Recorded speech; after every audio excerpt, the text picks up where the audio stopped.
过年文化大不同，想拿红包要当这国人。结婚的包给没结婚，有小孩的包给没小孩，37岁都还在领哦。米虫，跟泰国真的是不一样，又不一样哦。我们是晚辈要包给长辈，在台湾你的小孩一定有红包，会很开妈妈就心。说，我的天哪，这跟浇花一样的。过年拜拜交通大捷，台湾媳妇累坏老公。过年的时候带爸爸妈妈去拜拜，辛苦的人是老公，我旁边睡觉。对，但是我觉得我很好老公想睡觉，我就说老公我帮你开车，他突然有精神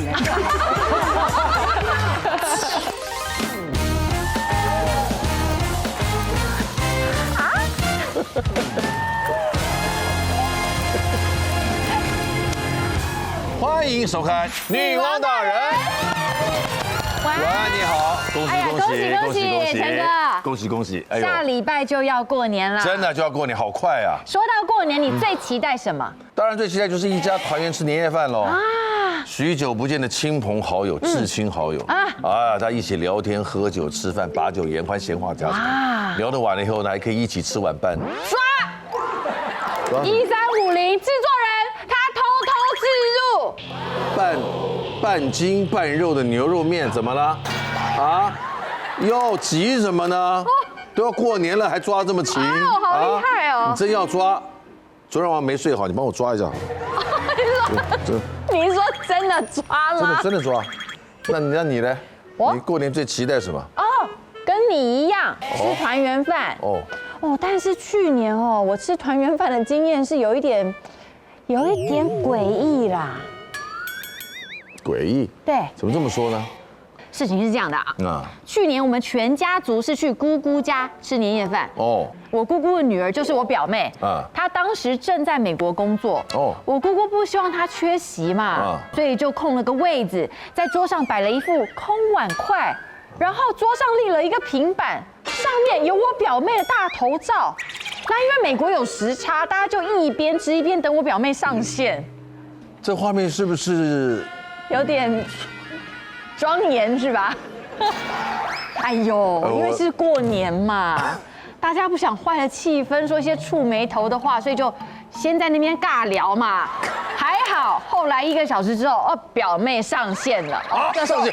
她上线了。你们没有吓一跳吗？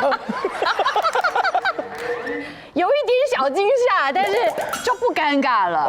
不尴尬了。这年夜饭吃的太特别了，太特别了。但今天你不是一条龙我们今天邀请到了来世界各国的4条龙到底呢，他们的国家过年有发生什么有趣又荒谬的故事？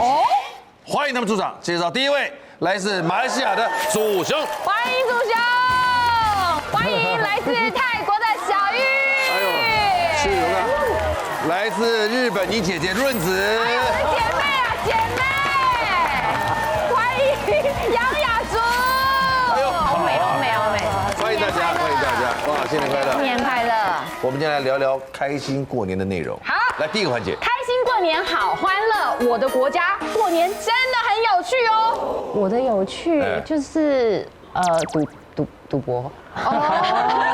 对，过年台湾人最喜欢过年，很像是不成文的规定，过年就没抓了。除夕我们在家也会玩，然后初一之后就可以开始出门跟朋友一起赌博嘛。然后我有一个经验，就是那一次呢，就是我们有一些平辈的朋友们，然后约我们去他们家玩。然后一开始就是吃饭然后小赌一下，就是我们就没有玩很大。何谓小赌？小赌就是5块其实都有玩。那我们那一次就是想说大家有一些比较不熟的，所以就是直接玩推筒，不是推筒子对，推筒子，一翻两瞪眼这样。推筒子，那个也很大对啦，可是我们的底就是不要上限那么大，比方说1000，你最多压到4000，还是多少？我压4000不小4000，还是4000也不小最多1000，然后如果报纸的话是几倍这样子，对，就有一个紧绷这样子。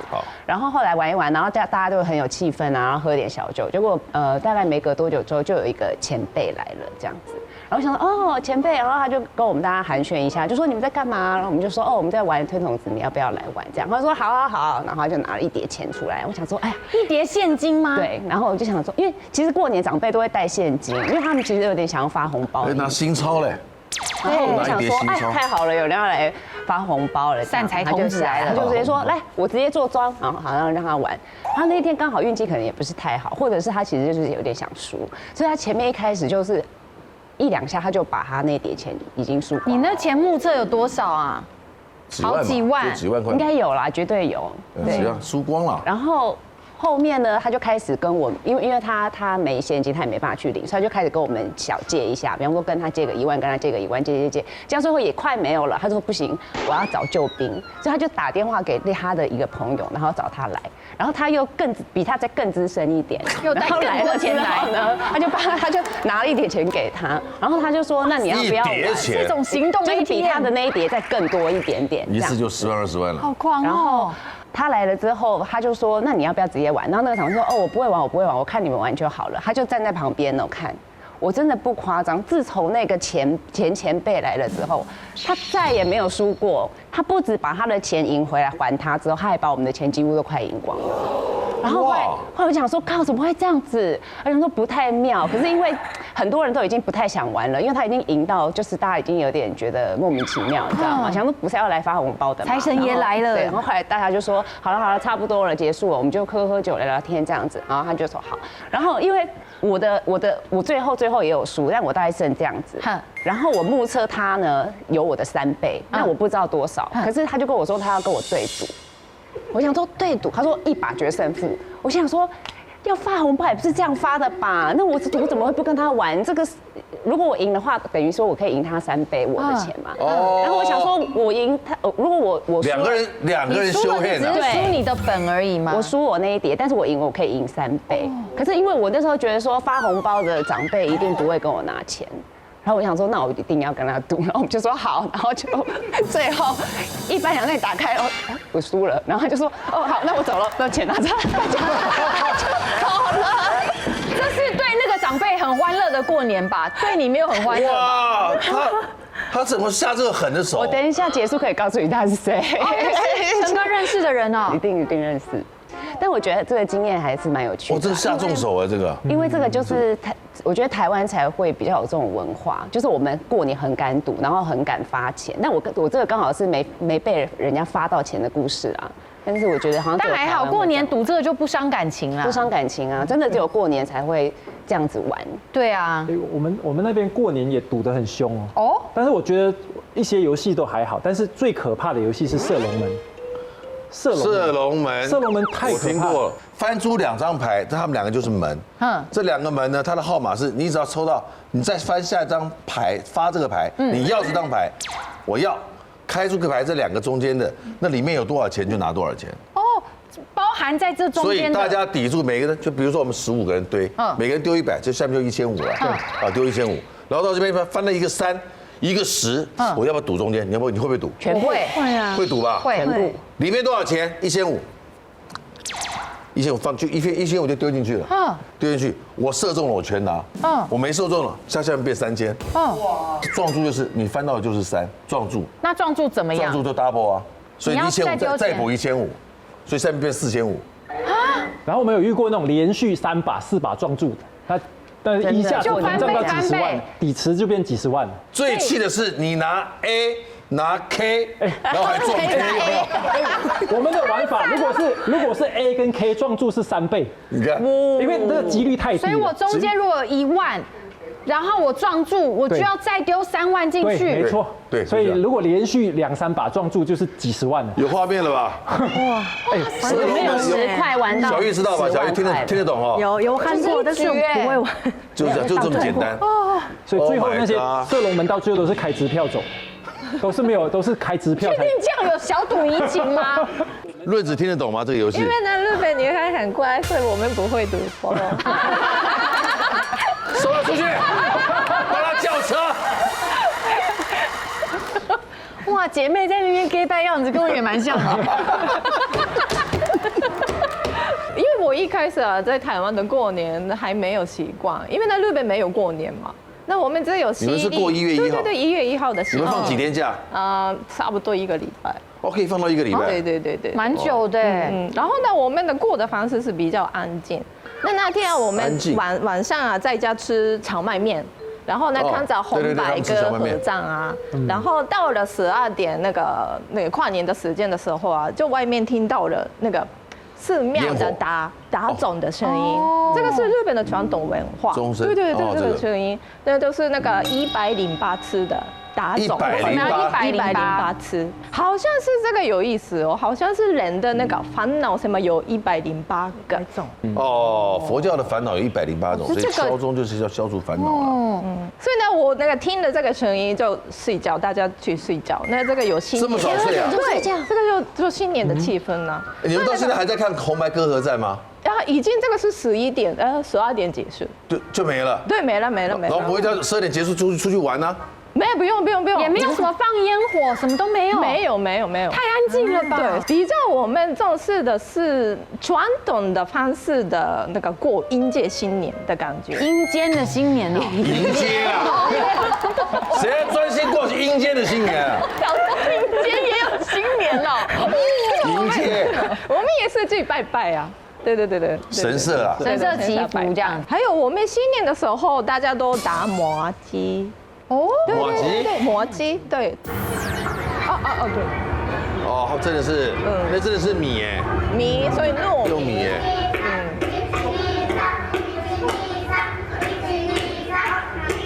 要有节奏感才行。好可爱，我的小孩。真的举不起来啊。好黏。他们没有翻呐。对，他只是他没有翻呐。我们在那把那个水让插在，这个蛮好玩。插水。对，那2个人要配合得很好。对。所以呢，大家呢这样子新年的时候，大家一起打麻糬不错嘛，这个活动。对。可是因为很可惜，那个在台湾没有这个活动，所以呢，我自己打。你自己有弄？对，这个很简单的，用电锅那个就是糯米，然后用那个面包的时候的那个棍子，有吧？擀面棍。对，用这个打。可是我后来觉得不用这么辛苦啊，那现在去全联就可以有卖日本品牌的麻糬。对呀，学聪明了。他来台湾，你来台湾几年了？10几年。哦，难怪。来10年就好逸恶劳了，你知道吗？那日本人的精神就不见了，那就没有职人精神了。可是后来我比较喜欢在台湾那个过跨年。那为什么？因为12月31号。对，很多地方放烟火。对啊。而且我觉得我也有去过101那边啊，可是现场超级多人，真的。所以我后来我喜欢的是在那个大楼的屋顶。对，那看的话，因为台湾比较特别的是很多地方同步放烟火，对，所以呢看了那个101，还有那远远的，好像应该是淡水对面的巴黎，还有美丽华也会放，对，好几个地方，对，还有那个台湾很有钱的人是自己买烟火自己放，对，所以那个倒就360度可以看烟火，好漂亮，对，360度到处可以看。泰国的新年就是泼水节，就是在1个礼拜10天，没有。4月的13号到15号是泰国的过年，每一年都是固定的，不是台湾。13到15是过年的假期。过年的假期，其他就是可能要看公司或是个人要请的。OK 哦，13到15。我们过年为什么要4月？你知道吗？因为泰国最热的时候37、38度的时候，就是这时候4月最热的时候。对，我们就变成就是泼水节过年的。消暑不只是消暑，因为我们泼水节，大家会看到街上会很多人去那边泼水啊，用手枪那种很嗨。手枪谁受得了？水枪。然后我们就会就是认不认识，我们都会玩得很开心。对。但是这个其实是有意思的。我们会相信说，每一年就是去泼水这种东西，可以就是洗去年你不好的东西。我今年有带那个家人有去泰国玩，他们玩得好开心哦。你带家人，你不是家人就泰国人了吗？没有，我带小孩啊，台北的。对，我有那个老公跟小孩带他们去第一次去泼水节，他们应该很开心。对，因为每天都穿泳装泳裤就好了。对，每天都泼水。小朋友从早上很冰的水，超冰的，有一些会放冰块。对，然后有一些会有味道，看你运气。亮祖你有没有去过？我没有去，因为我不喜欢玩水啊，太疯狂了。我觉得有人泼我水我会生气耶。你不能生气。生气。新兴的。他们那个计程车不是有那种后面那个走楼梯上去的有没有？对。然后坐2排人对坐的那种计程车有没有？对，嘟嘟车那种。他只要看到他这样水桶，对不对？往里面冲，哇！花容失色，狼狈的不行。对啊，那还要笑，妆都容，你还得要笑。要笑哦，你不能生气。如果泼水节生气会被抓去关吗？没有啊，人家没会被骂，你会被骂。对啊，难相处呢，拍到顶哎。你是我第一次听到生气会抓去关。因为我想说过年他们有这种不能生气，没有夸张。其实讲到一个故事，就是有一个我们小时候会玩，在家里门口玩水，然后有一个阿姨，她去市场还是去哪里，她说不要泼，不要泼。但是过年不可能不泼啊，对啊，我们就泼啊，泼上去怎样呢？她就很生气，然后她为什么要泼啊？然后她就骂，然后我们就说，那你就不要出门。哦，哎呀，就是泼水节要玩水啦，你就不要出门。那小玉也是泰国的屁孩啊。对啊，没有啊，真的是就是他们很多台湾人就说我很怕泼水，但是我想去泰国玩，那就不要4月去。哎，对，不要4月去，真的是去就是要准备好。对你走去哪里都会被泼，是很正常。到处。对，但是还有一个活动，就是这个最近很流行，就是这几年来，就是可以坐在那个一个船上吗？做成一个船，然后坐在上面，然后从头到尾就是一直跟水流下去。哪里啊？这是我小孩跟我老公。这什么河啊？这是一般的家里附近的河啊，就是小溪就对了，或是什么水沟之类的，然后水就一直流，然后我们就坐在上面，然后路旁边的那些人就会有一些椅子可以坐，然后他们就会这边一直泼，然后有吃东西啊，有泼水啊，他们就玩得很开心，或是钢杯啊，他们就是一直很欢乐这样子。因为你们知道泰国很热情。我最狠的是我上次去做那个外景啊，然后呢，他是用什么你知道吗？他用那个马达抽水马达，那个抽水的，他抽哪的水你知道吗？护城河的水，哇，那个水是绿色的，他的水呢，然后就在路边，喷的都是绿色的，喷的，然后喷的那个藻那个绿色，挂在这，藻类也不能生气，水是绿色的。恭喜你体验到当地的文化。其实我们泰国会有跟台湾一样会去庙里拜拜，不是只有泼水而已，我们还会去庙里拜拜。你可以拿水去冲和尚吗？哎，会被警察抓走。我们算冲吧。淋啊，不是这样泼啦。这样会被会怎么样？会有下地狱的啦！好严，人家这样走过来，和尚可以泼你们吗？不行啊，他们要打坐，他们不那时候不会参与这个游戏，会很忙。对啊，这是什么意思啊？这是我们泰国其实那一天过年的时候，对，过年的时候我们一大早就要去，大概凌晨4点的时候就去市场了，很早，然后就是6点就开始准备，然后去庙里。这个是我女儿，然后带他们去那个一个活动是还沙，就是你们去庙里拜拜的时候，会那个有脚底板会有沙带回家。我们有相信说不能献那个庙，或是拿庙里的东西回家，就是会下地狱。所以我们过年的时候会特定去捞那个沙，还给那个庙里。其实，在泰国要下地狱好像很容易，蛮容易的哦。马来西亚过年传统，这件事情一定要做。我们那边是家家户户啊，过年的时候请舞龙舞狮团来我们家，我们也会放啤酒，然后你不管放几罐，他都要把它喝完。他们就越跳越晃了，真的，我看过那种有些摆很多。在马来西亚最有趣的事情就是把舞龙舞狮灌醉了。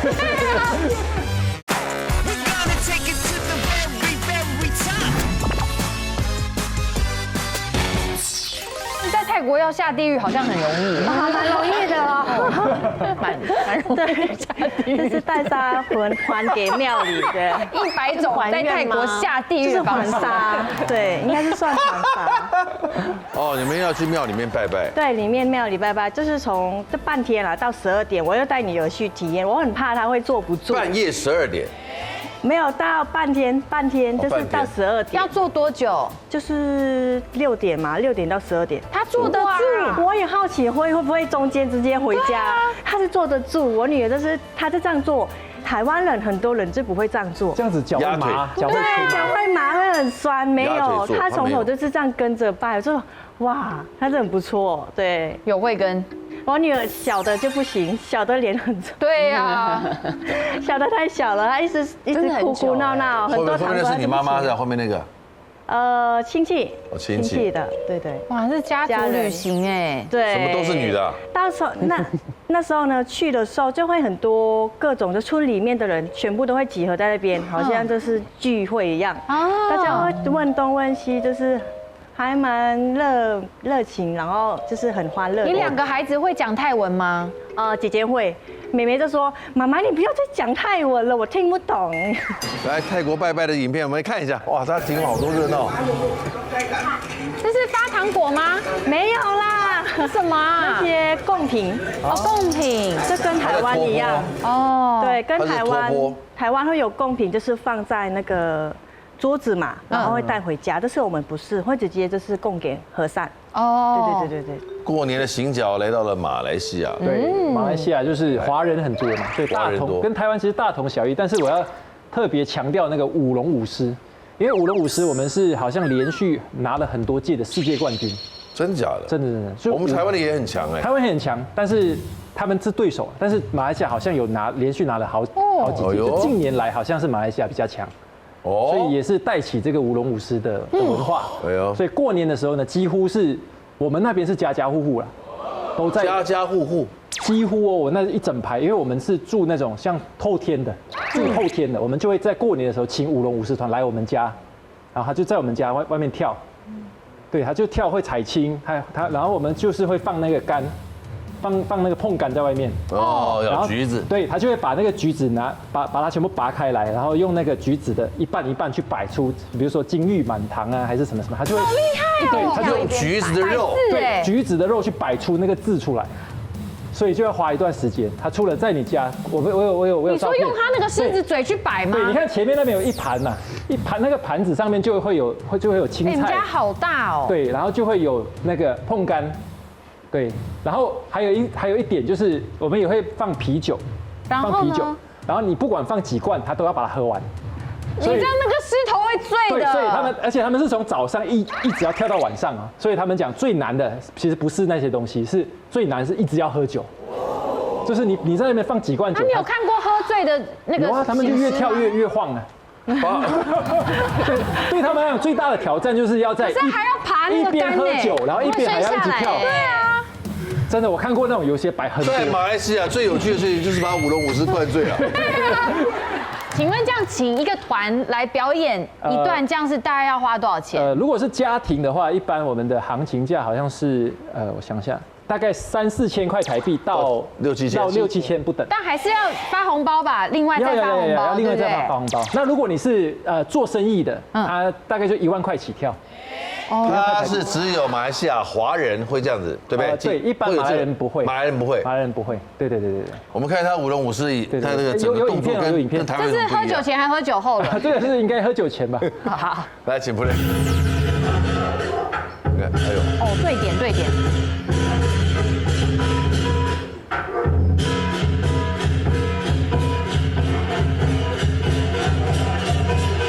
好像有点醉哎。你为什么要躲起来拍？你为什么不出去拍啊？对啊，你为什么要躲起来拍啊？我在家里面，我们是等他进来。他进来。对。他会到每一楼去吗？会，他会每一个角落，我们家的每个角落全部都跳过。你家。你这地方上也是望族哎哈。对啊。我们那边房子便宜啊。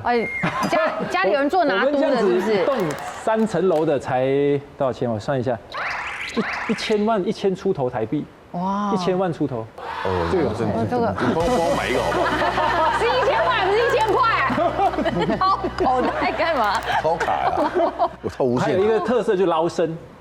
新马一代过年他们一定捞。你知道吗？我们那个，我觉得我怀疑香港是你们那边也流行过来的。我觉得是，因为我查过它的出处是来自新加坡。就是印象中是70年代、80年代那边有一个4大名厨。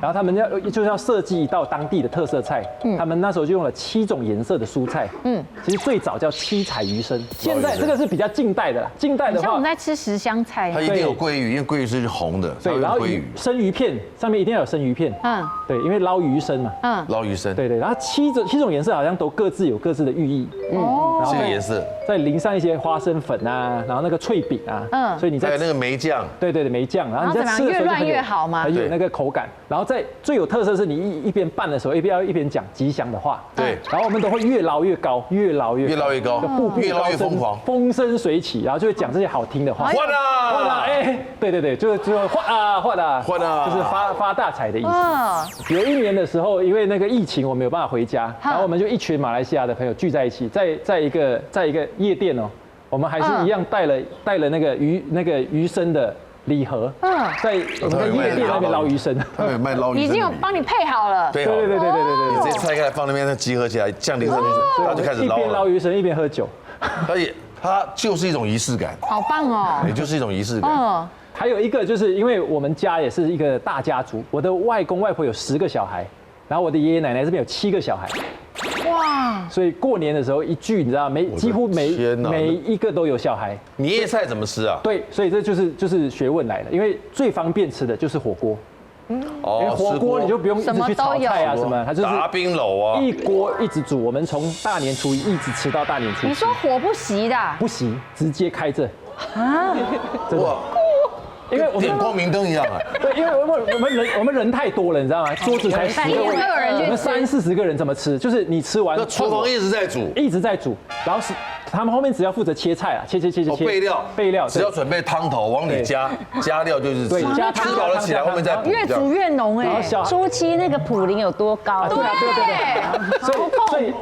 所以最精彩的时候都不是大年初1哦，到大年初3开始就精彩的就来了。哪里精彩？我们一捞，哎，会捞到汤匙，在这里，然后有些捞到那个纸巾，你知道纸巾，在里面像云吞一样，我们以为是云吞，纸巾在里面。哎，不去洗一下，换一下汤，然后再煮一次。好恶心！不知道谁。主角你好恶心啊！主角我们是以为是云吞，这样一捞起来，结果是纸巾。你知道纸巾放下去很像云吞吗？对。不是纸巾煮了半天，这纤维都会出来，然后里面化学药品都会出来。不知道它擦过哪里耶？对啊。过年拜拜交通大捷，台湾媳妇累坏老公。过年的时候带爸爸妈妈去拜拜，辛苦的人是老公，我旁边睡觉。对，但是我觉得我很好哎，老公想睡觉，我就说老公我帮你开车，他突然有精神哎。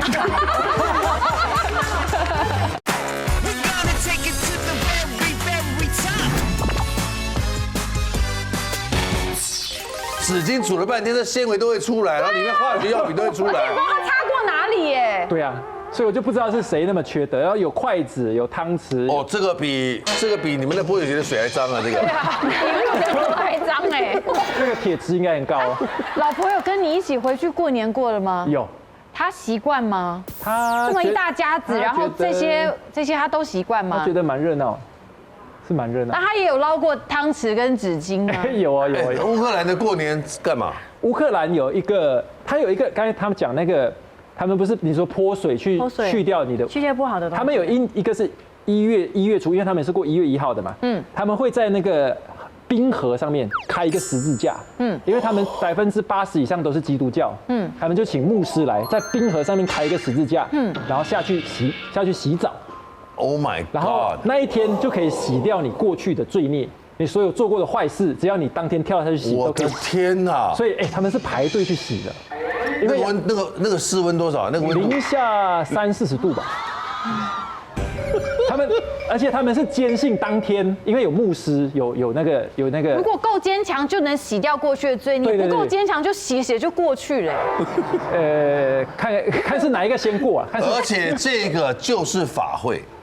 对，它就是个法会。对，没错，所以他们都有一个很强烈的信念，说当天泡是不会生病的，因为那个是有加持，有那个牧师啊什么在旁边。零下30度往里面泡，像是圣水一样，这样泡就没有感冒，他身体一定很好啊。还有一个我最惊讶的不是成人去泡，他们连小朋友都放进去泡，连小孩哦，几个月大的小孩都放进去泡，都是要下去。他们有穿衣服吧？没有。没有赤身裸体啊，就是男生就裸上身穿泳裤啊。哦，对嘛，比如吓我一跳，泳装。但是男生我看到很多都是裸上身直接泡下去。女生也裸上身，女生是泳装。对。你为什么会在乎这个？你会想去看？你很在乎的是这个吗？我接下来就问说，飞乌克兰方便吗？会不会飞得很久啊？有直飞班机吗？对。但是我听嘉娜说，她最喜欢的是跟你爸干杯喝酒，对。是，她说我最喜欢的事情就是因为我太太的个性跟我爸爸很像，他们都很喜欢聊天，很喜欢喝酒，所以他们一见如故。一大早是不是？他们喝什么？喝烈酒。对他们从啤酒喝到 whisky 喝到 vodka。哇，好厉害！那你应该叫嘉娜去学舞龙舞狮的啊。哎，他很有兴趣哦。他说他一看到舞龙舞狮，他说这边有猫在跳舞，好好看。猫在跳舞，然后就跟他说那是狮子。他说不是，它比较像猫。真的是好特别的观点。好，我们刚刚讲的呢，大概差不多都是开心的事情。但是第二个环节，刚刚讲的欢乐的事，现在要讲欢乐的事。欢乐。过年这件事让我很烦恼。就这样猜账。过年台湾没什么。你是要去哪里？因为呢，台湾的大家都去拜拜嘛。对，财神庙什么的。真的，我觉得台湾的塞扎塞到好走春的时候。对，因为呢，我的老公是那个过年的时候带爸爸妈妈去拜拜。那平常是从基隆到金山，那开车的话30分钟左右就会到。可是呢，那天啊，因为大家都去一样的庙，所以我们花了3个多小时。那这样子啊，对呀，从台北到台南的距离耶，那好累嘛。可是呢，因为我是不会开车的人。所以呢，辛苦的人是老公。然后呢，因为呢，我很相信老公的开车技术，所以我旁边睡觉。对。所以呢，这个事情是我想问大家，台湾话的。因为真的在日本的话，那这样子夫妻的关系也不可以睡觉。那这样子副驾的位置的人是一定要起来跟那个开车的人聊天，喂东西吃啊什么的。所以夫妻的关系，老公一定会生气的。所以呢，我想问，台湾是没有关系的吗？不一定，看老公。有人在意，有人不在意。祖宗，你会吗？不会。我开长途的时候，当我打瞌睡的时候，我就会说陪我聊天，就是他求救了。对，他就会说聊什么，我说随便聊，聊什么都可以。因为真的是。那嘉娜会开车吗？他会开，但是我不敢让他开。有驾照没？他有一次我跟他说左转，他直接开逆向哦。然后从此以后我就跟他说我开。你在旁边陪我聊天。策略性的。对。可能是一个策略。但是我觉得我很好老公想睡觉，我们开去高雄的时候真的很累，开远门真的很累。我就说。对，我就说老公，我帮你开车。他突然有精神我没有想睡觉。他说为什么？开很好，我真的开很好，从高中都开到现在。是你自己讲还是老公讲？我真的开很好，只是有一点刺激而已。刺激？你是开快车的人吗？就是黄灯。你会要怎么做？我会停嘛，所以我要加速冲过去。对，谁要等？警察没有在看这个节目吧？不要来找我。来，杨祖竹你的过年很欢乐的是家长超尴尬。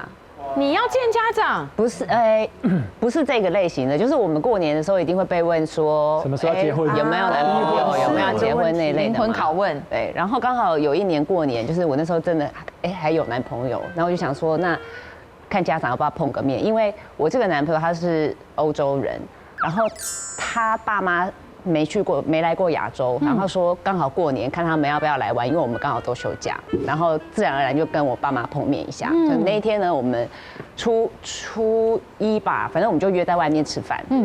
然后那个去约之前呢，我有在想说这样怎么办？因为他爸爸是意大利人，他妈妈是西班牙人，然后他本身讲法文，但是他爸妈都不会讲英文，我爸妈也不会讲英文。我在想，那这个饭局不是尴尬的要命吗？对，所以我就想说，我要想一个办法，找会跟他们沟通的人一起跟我们去吃饭。所以我就约了一个意大利人，然后约了一个会讲中文的韩国人，然后我们大家一起去吃，至少有人会讲中文陪我爸妈聊天，然后有意大利文的，直接翻译快一点。对，好，我们就约了吃饭，然后一坐上来之后，那2个人一点帮助都没有，因为他们可能觉得跟长辈吃饭不好意思。你没有先讲他们的功能吗？你没有先告诉他们今天的功能？有啊，他们都说好啊，然后一坐下来吃饭之后，然后就自己埋头吃。然后就变成说，只有我跟我当时的男朋友就是稍微做一下翻译的工作这样。可是因为文化不同，说真的也不知道要聊什么，所以那个饭局就是真的是有一点干，好尬哦，很尬。这是还不是最尬的，最后面呢，吃完饭之后我们就下楼，但还没有结束，因为我们原本就说要带他们去体验卡拉 OK。台湾的卡拉 OK 的 KTV 怎么唱？连讲话都很难了，还要唱？对，不是一定要卡拉 OK， 就是那种开放式的点歌的。对，就是可以跟别人3桌来宾点唱那种，对，上去唱的那种。所以一开始就本来要带他们去那个，然后我想说好，那要分配车子，因为我们总共要坐2台计程车。然后我想说啊，那个会沟通的一定要坐1台嘛，然后另外一个坐1台。哎，没有，他妈妈说男生1台，女生1台。那我心想说女生1台，所以变成我跟我妈妈、我妹妹还有他要一起坐。他妈一句，你知道他妈会讲法文，但是我曾经用过英文去跟他讲，我想说英文跟法文或许有一些字很雷同，没有，完全听不懂。那20分钟的车子计程车里面就安静，好像没有载到人一样，安静，头安静，这太诡异了吧？不能用翻译器聊天。计程司机都害怕了，就是他只要停红绿灯都看后面有没有人坐。过年文化大不同，想拿红包要当这国人。结婚的包给没结婚，有小孩的包给没小孩，37岁都还在领米虫，跟泰国真的是不一样，又不一样哦。我们是晚辈要包给长辈，在台湾你的小孩一定有红包，会很开心。妈妈就说，我的天哪，这跟浇花一样的。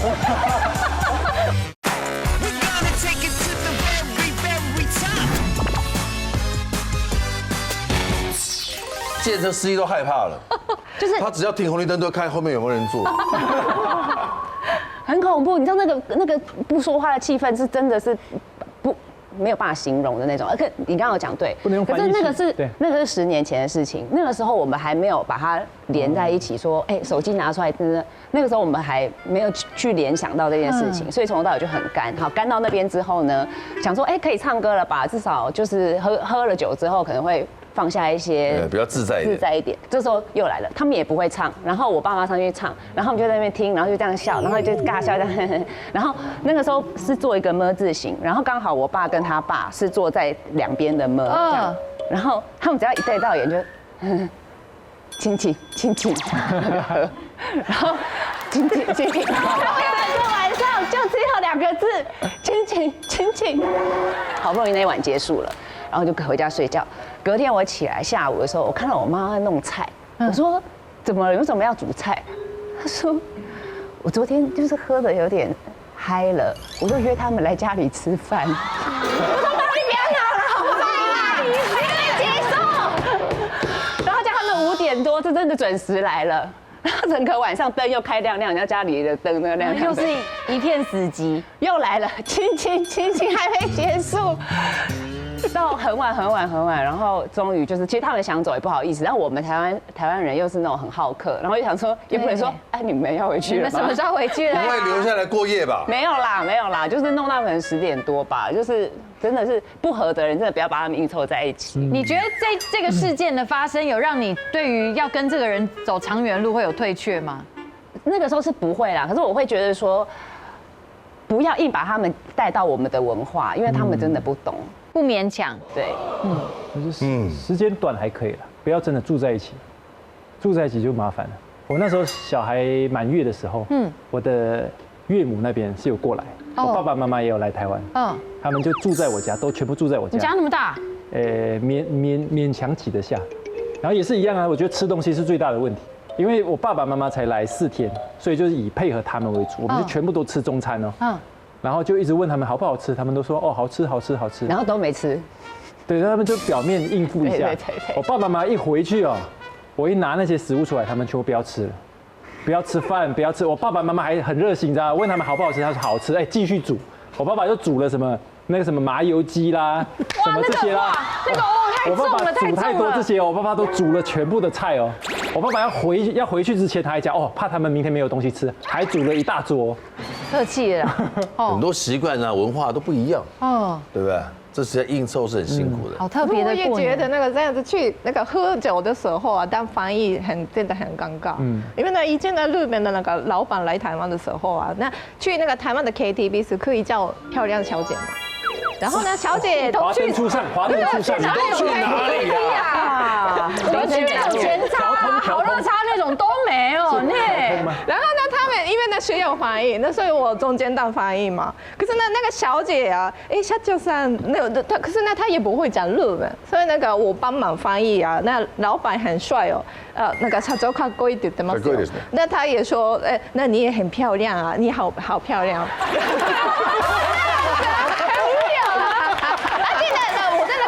也那个有一点生气啊，那个小姐啊，为什么都没有直接跟他讲话？那就是一定要通过，你就挡在中间。对。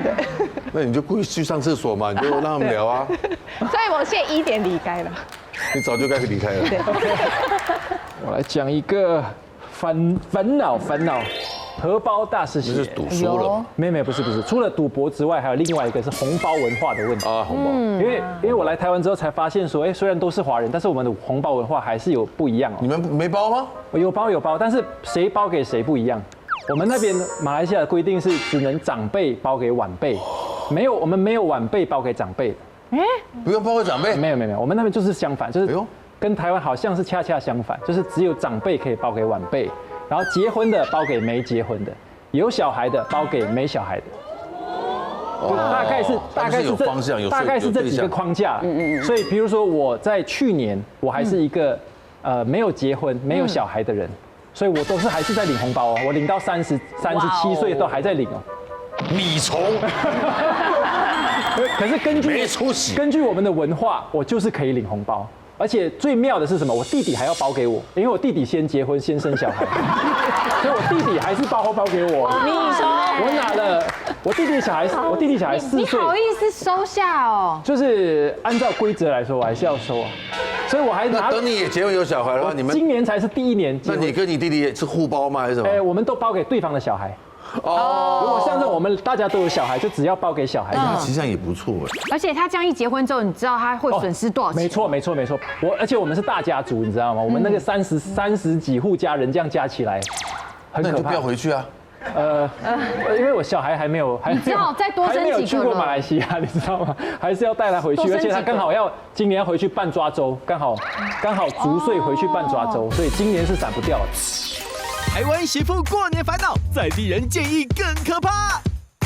烦恼什么呢？烦恼就是餐厅订不到。对，台湾哈。对，你可以学他们家啊，那个火都不要吃火锅在家里吃。不要，有很多年菜，你就买回家，半成品，然后还是可以摆成不好吃，味道的不一样。你只要不要煮纸巾就好了啦。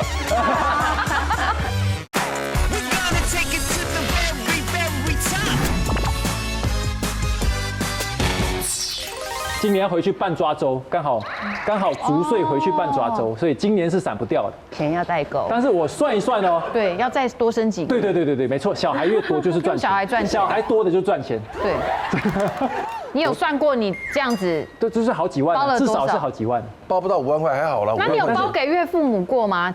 今年开始？没有，我们就是晚辈不能包给长辈。只是说我们只能大包小，对，只能长辈包给晚辈，大送小。只是说我们看到小孩就是一定要给，看到小孩就要给，然后看到单身的人就要包。那你每天起床出门就要准备一叠？没错，像我爸爸他就放好一叠，就是他有分呐，就是比较不熟的一叠，然后比较熟的要另外包这样。哦，对，这蛮特别的。这跟泰国真的是不一样，又不一样哦。我们是过年，泰国过年要。晚辈要包给长辈，包给长辈，对，长辈不用给晚辈，没有这种东西，长辈只要收。那小孩呢？因为长辈没有一定要包嘛。有一些长辈就会比较。我们台湾好像是如果有出去工作或者是结婚，就不能收红包了。对，有工作有结婚就不能收红包。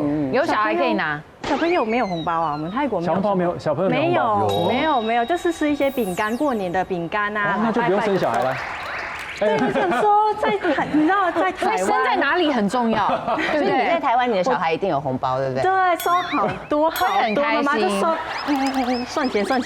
哇，你刚那个见钱眼开的表情好明显，真的是真的是真心的，这是真的是他是这样子，哇，哎，我的天哪，这跟浇花一样的。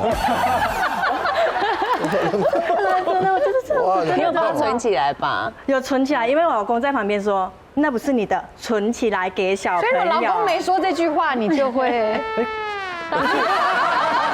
这是全世界最大的谎言吧？就说红包先留在爸爸妈妈这边，没有，我真的帮小孩真的有啊，真的有存啊，我们也有存啊。因为我们都说是最大的谎言。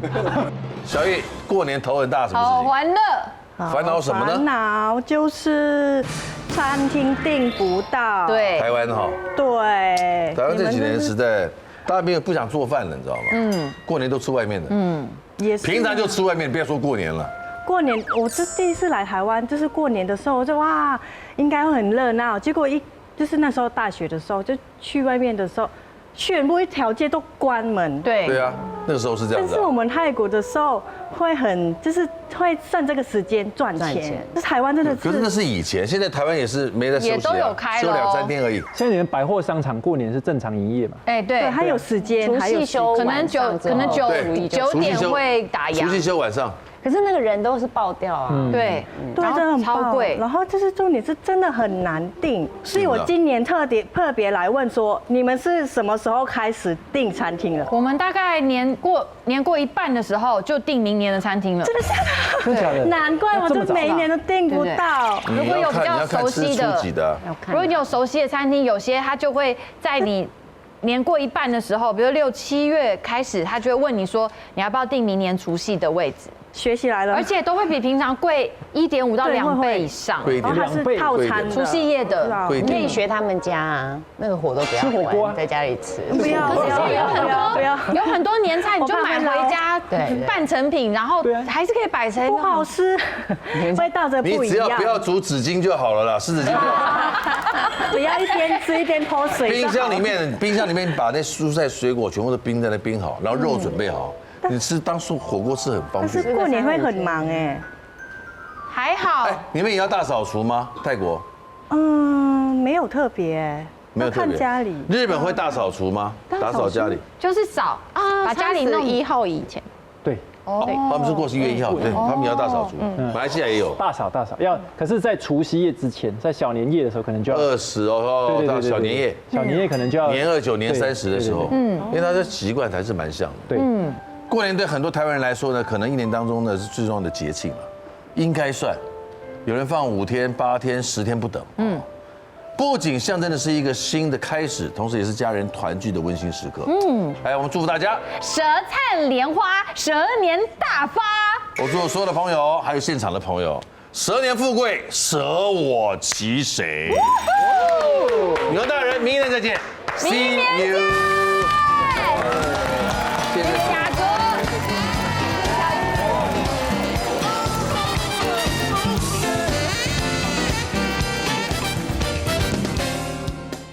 快订阅未来中文台 YouTube 频道，开启小铃铛就可以看到最新的女王大人哦。